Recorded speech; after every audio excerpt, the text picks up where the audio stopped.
Halo semua, assalamualaikum warahmatullahi wabarakatuh. Di sini aku mau perwakilan dari kelompok satu yang terdiri dari Putri Karisma Ramadhani, NIM 038, Naufal Bagustiawan, NIM 063, dan aku sendiri, Gita Mahardika, NIM 075, untuk pembukaan video review jurnal mata kuliah Perencanaan Bangunan Tinggi yang diampu oleh Bapak Soleh. Nah, untuk kelompok kita sendiri, kita tuh dapat jurnal tentang penerapan value engineering atau VE pada desain bangunan tinggi, metode plat lantai pracetak half slab terhadap case in situ. Kita langsung ke pengertiannya aja kali ya habis ini.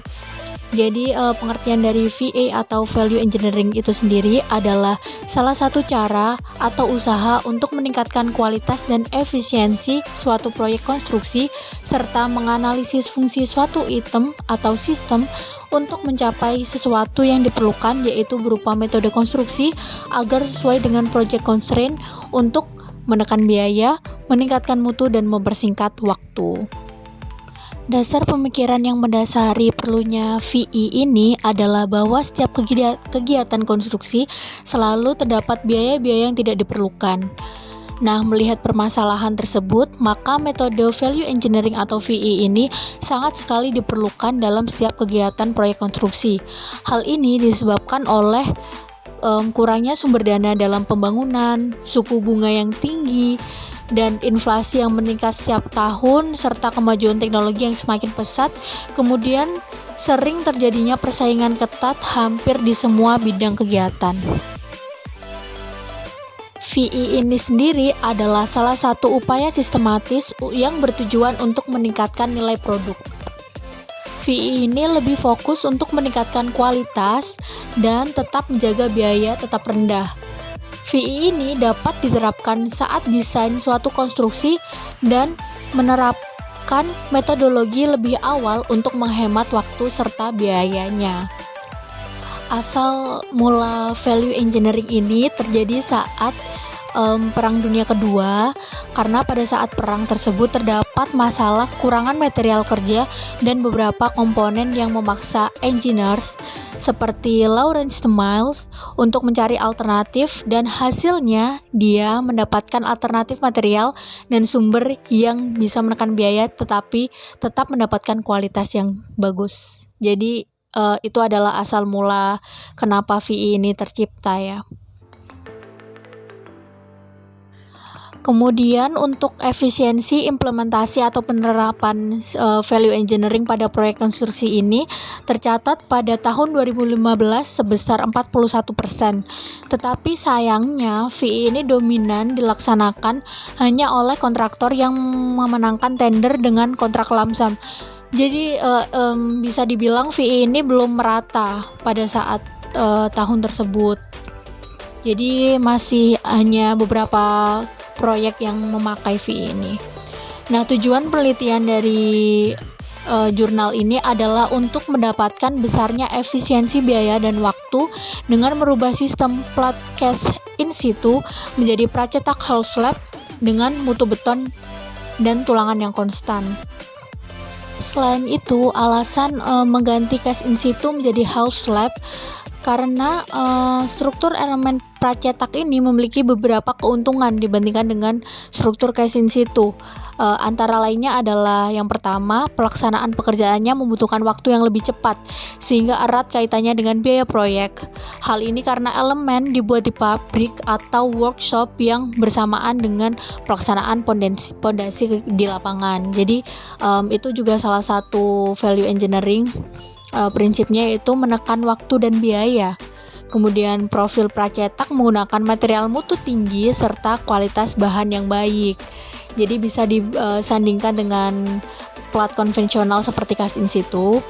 Kemudian lebih efisien karena backlisting yang dipakai banyak variasi dan digunakan berulang-ulang. Jadi berbeda dengan konvensional karena konvensional hanya bisa dipakai maksimal 2 kali. Kemudian kualitas elemen yang dihasilkan pada umumnya sangat baik karena dilaksanakan dengan standar yang baku, pengawasan yang teliti dan ketat.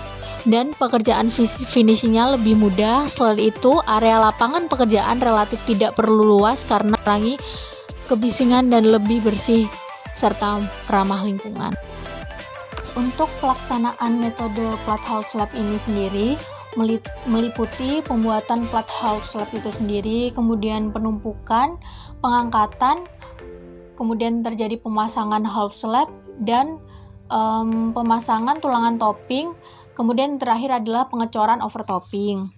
Nah, backcasting flat half slab ini terbuat dari baja yang dapat digunakan untuk mencetak semua precast half slab.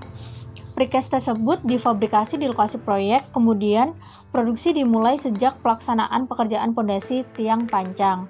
Nah, selanjutnya adalah pembacaan SNI yang sesuai dengan materi pracetak half slab atau plat konvensional ini yang akan dibacakan oleh Naufal Bagus Setiawan NIM 063. Terima kasih.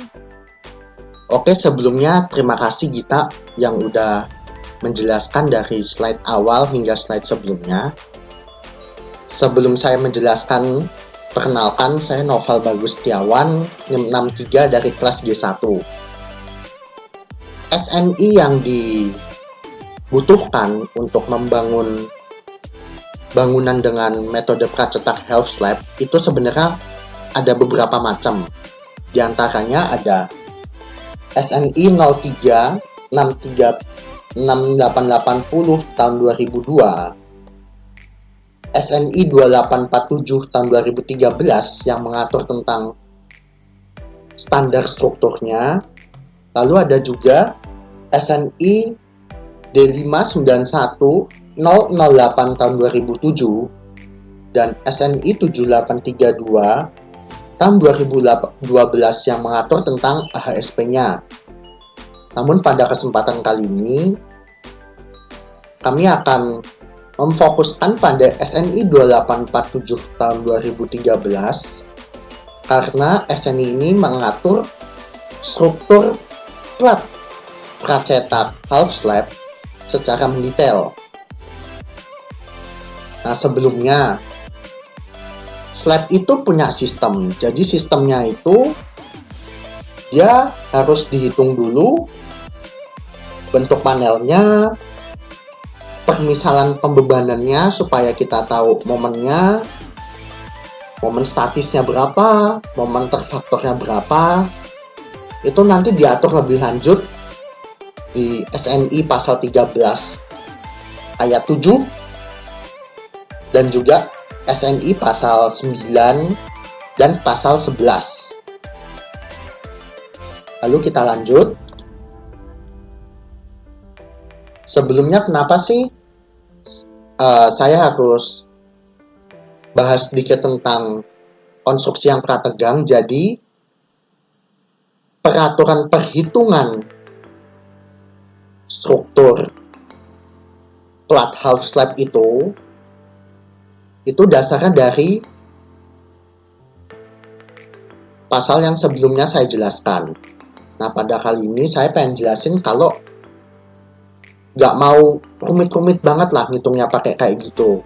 Ya walaupun juga ada harus yang dihitung pakai itu, tapi nggak semuanya kita ambil pakai hitungan itu.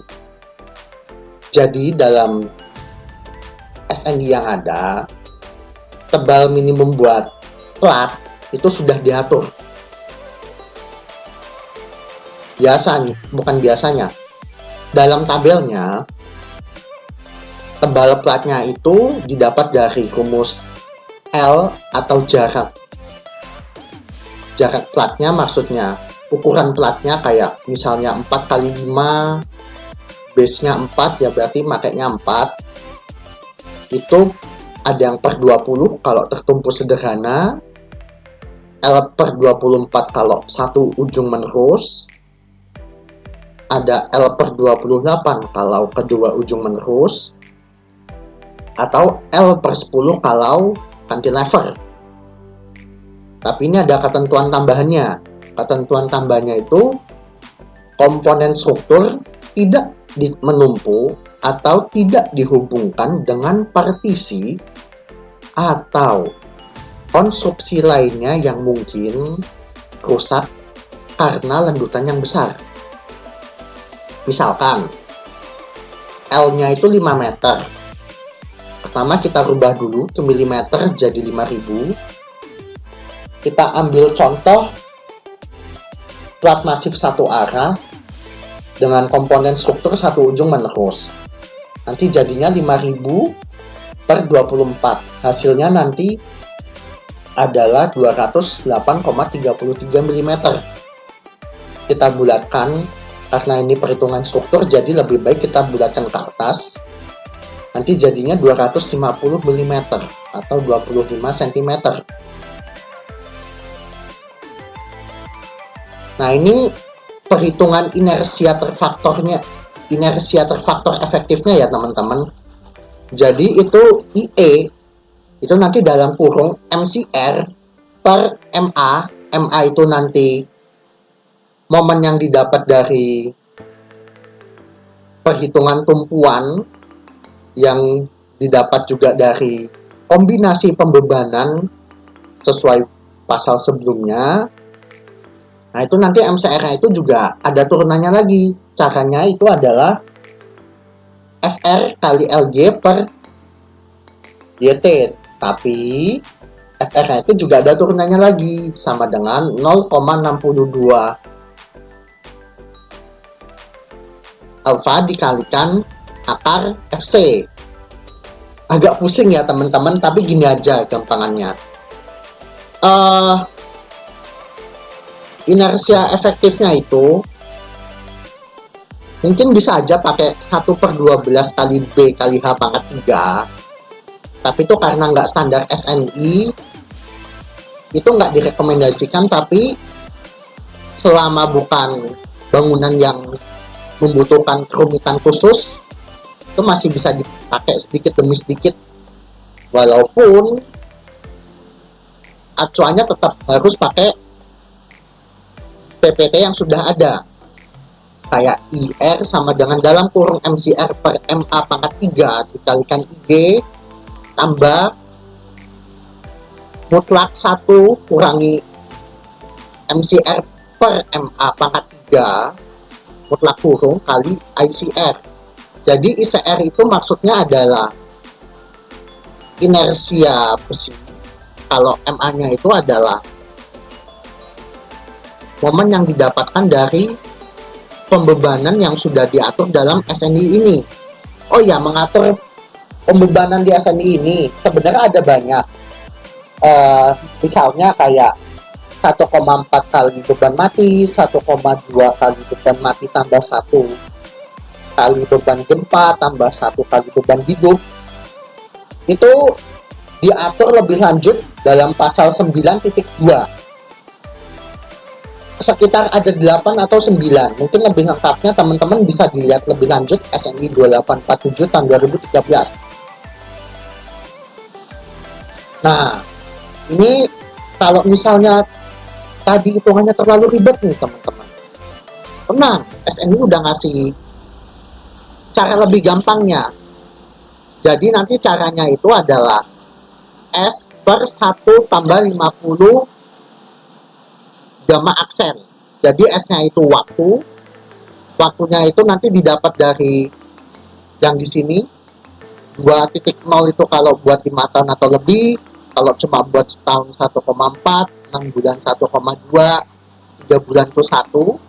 Nah, ini nanti gamma aksennya itu nilai di tengah bentang buat balok sederhana dan balok menerus, dan nilai di tumpuan buat balok cantilever. Maksudnya adalah itu buat momen maksimal, karena di tengah itu biasanya momen maksimal ya teman-teman, atau itu di RA atau enggak di RB buat balok cantilever, karena balok cantilever itu kan cuma satu begini aja, nggak ada tumpuan di sebelah kanannya. Nah, terus kita lanjut lagi. Nah, ini aturan lanjutannya nih teman-teman. Jadi plat itu kan pasti ada lanjutannya. Ibarat kata kayak kertas. Kalau misalnya ditekan, dia kan akan ke bawah. Nah, itu dia adalah momen. Tapi kan momen itu kan cuma kayak satu arah doang. Kalau misalnya dari berbagai arah itu sebutannya lendutan. Nah, lendutan maksimalnya ini juga ada syaratnya juga. Syaratnya ini ada di tabel ini ya teman-teman. Jadi misalnya buat lantai yang nggak numpuk atau tidak disatukan dengan komponen non-struktural yang mungkin akan rusak oleh lendutan yang besar. Itu batas lendutannya itu L atau panjang panelnya itu per 360. Misalkan kayak 3,6 meter per 360. Nanti jadinya kan hanya 10 sentian, tapi kan kita nggak mungkin ngambil aman 10 sentian kan, pasti akan kita tingkatin jadi ya mungkin 12 lah atau enggak 15 senti. Nah, ini ada jenis-jenisnya juga nih. Yang ke satu kayak atap datar yang tidak menumpu.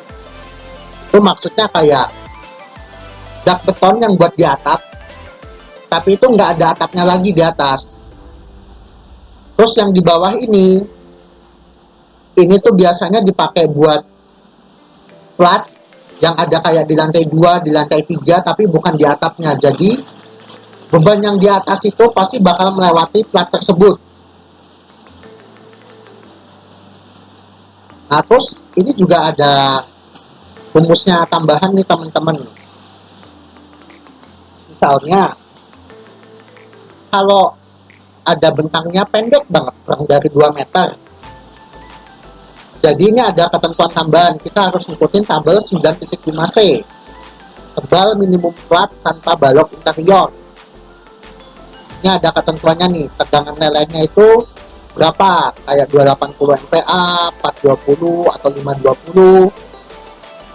Terus kita ngeliat juga nih, ini mau dipakai di luar ruangan atau di dalam ruangan. Tapi karena ini half slab dan half slab itu ada penebalannya lagi, jadi kita pakai yang sebelah kanan ya teman-teman.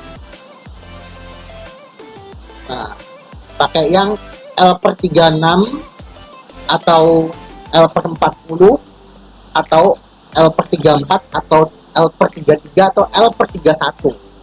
Tapi jangan lupa L-nya diubah ke milimeter lagi ya teman-teman.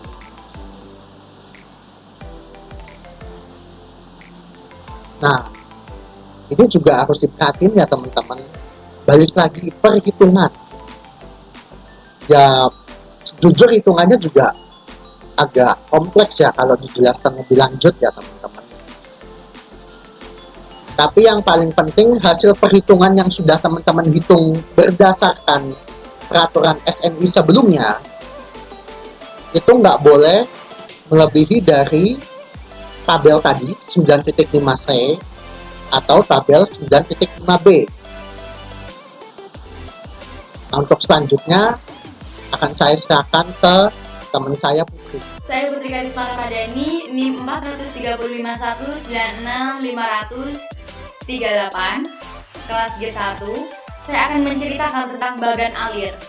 Bagan alir atau flowchart dimulai dengan implementasi FE pada konstruksi plat lantai atau kas in situ dengan alternatif plat house slab. Nah, survei pengumpulan data proyek studi dengan metode plat kas in situ dan metode plat pracetak meliputi tahapan kerja, alat pendukung dan jumlah tenaga kerja, waktu dan biaya. Nah, dibedakan lagi menjadi 3, yaitu analisa produktivitas dan biaya metode house slab dengan analisa produktivitas dan biaya metode kas in situ. Dan yang terakhir adalah analisa perbandingan metode house slab dengan kas in situ. Dilihat dengan analisa waktu pelaksanaan dan analisa biaya. Kesimpulannya adalah output proses FE plat metode pracetak house slab terhadap kas in situ dengan indikator efektivitas waktu dan biaya. Hasil penelitian ini kita bedakan menjadi 3, yaitu analisis perbedaan proses pelaksanaan dengan analisis waktu pelaksanaan dengan analisis biaya pengerjaan. Jadi nanti kita bisa melihat proses pelaksanaan bagaimana kas in situ dengan house slab dan waktunya berapa lama, dan biayanya berapa, membutuhkan berapa banyak. Oke, kita bisa melihat urutan tahap pelaksanaan. Kalau kas in situ lebih sederhana dan singkat, kalau health club panjang. Jadi untuk kas in situ yang pertama adalah pengerjaan kolom bangunan. Yang kedua pemasangan bekisting balok dan pelat lantai. Yang ketiga adalah pembersihan balok dan pelat, pengecuran balok dan pelat. Yang terakhir adalah pembongkaran curing balok dan pelat. Nah, untuk health slab itu adalah pekerjaan kolom bangunan, pemasangan bekisting balok dengan desain pendudukan pelat health slab. Dan yang ketiga adalah pembersihan balok. Yang keempat adalah pengecuran balok. Yang kelima adalah pembongkaran curing balok. Yang keenam adalah pemasangan pelat health slab dan Wiersman tulangan overtopping. Dan yang ketujuh adalah pengecuran overtopping health slab dengan tebal 5 cm. Yaitu kita analisis waktu pelaksanaan.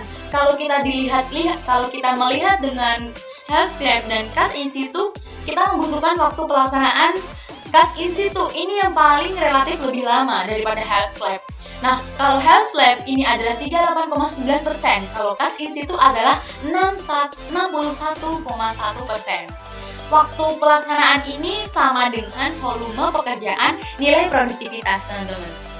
Jadi kita dapat melihat berdasarkan pelaksanaan dan waktu ya. Kita sudah bisa melihat dua, kas in situ lebih lama, kalau health slab lebih sedikit, lebih singkat. Kalau untuk biaya pengerjaan teman-teman, kalau biaya pengerjaan ini kas in situ lebih tinggi, 25 miliar 369.573.819 rupiah. Kalau health slab ini mencapai 19 miliar 835.783 rupiah. Dengan perbandingan ada upah, ada bahan, ada perkembangan pembuatan molding precast, ada pabrikasi precast, ada pekerjaan instalasi precast gitu ya. Ada pekerjaan pengecoran topping, ada peralatan pekerjaan juga, ada pekerjaan bekisting kas in situ. Dengan total biaya semua, kita yang paling dominan atau paling tinggi yaitu kas in situ, teman-teman. Kas in situ ini 25 miliar 369.573.819 rupiah. Sangat ini ya, tidak, perbandingan cukup jauh gitu. Nah, yaitu untuk kesimpulan dari metode health slab lebih ekonomis ternyata teman-teman. Health slab lebih ekonomis dari metode kas in situ. Kita bisa melihat dari kas in situ 5 juta. Ya, ini perbandingannya. 5 miliar 533.565.36 rupiah. 22% dari metode kas in situ, teman-teman, jadinya. Wow, sangat perbandingannya sangat menonjol gitu ya perbedaannya. Nah, untuk metode health slab lebih efisien. Metode health slab lebih efisien dari metode kas in situ sebesar 36% atau 160 hari. Itu kalau kita melihat dengan metodenya. Kalau dengan penggunaan metode precast, value engineering dapat diterapkan lebih baik untuk mencapai efisien biaya. Terima kasih.